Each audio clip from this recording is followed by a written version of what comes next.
신앙생활에 있어서 모든 나로부터 나오는 것들은 반드시 실족하게 마련이기 때문인 거죠. 자, 그럼 이제 마지막 질문이 하나 남아있죠.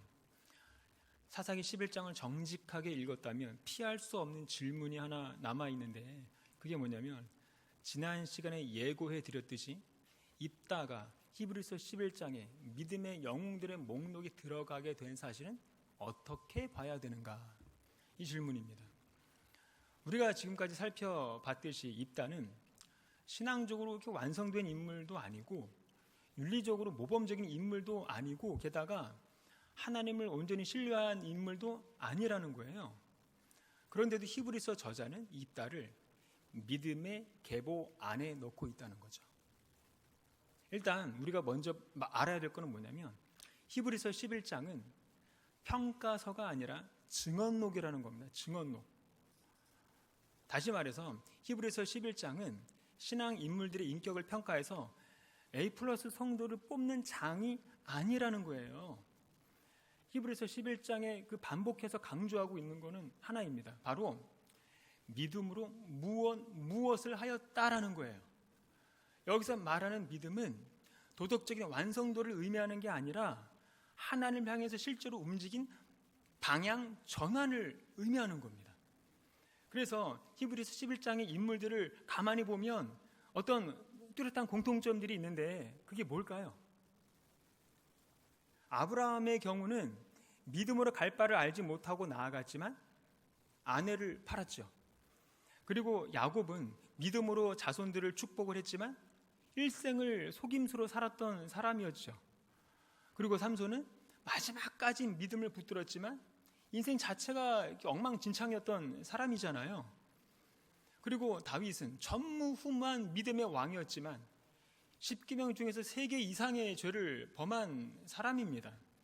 그러니까 히브리서 11장에서 말하는 것은 뭐냐면 이 사람들은 완전했다, 이걸 말하는 게 아니라 이 사람들은 하나님을 향해서 방향을 틀었다를 기록하는 장이라는 거예요. 입다도 똑같습니다.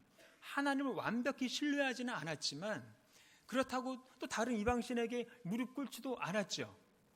전쟁의 순간에서 여호와의 자리에 섰던 사람입니다.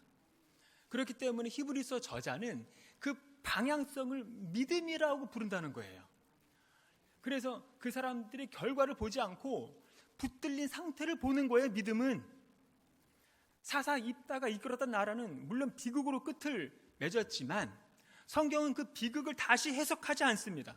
왜냐하면 성경에서 말하는 구원은 인간 삶의 완성도를 보지 않고 하나님께 붙들려 있는지의 여부를 본다는 거예요. 물론 입다는 늘 불안했죠. 그래서 왜곡된 신앙을 가졌죠.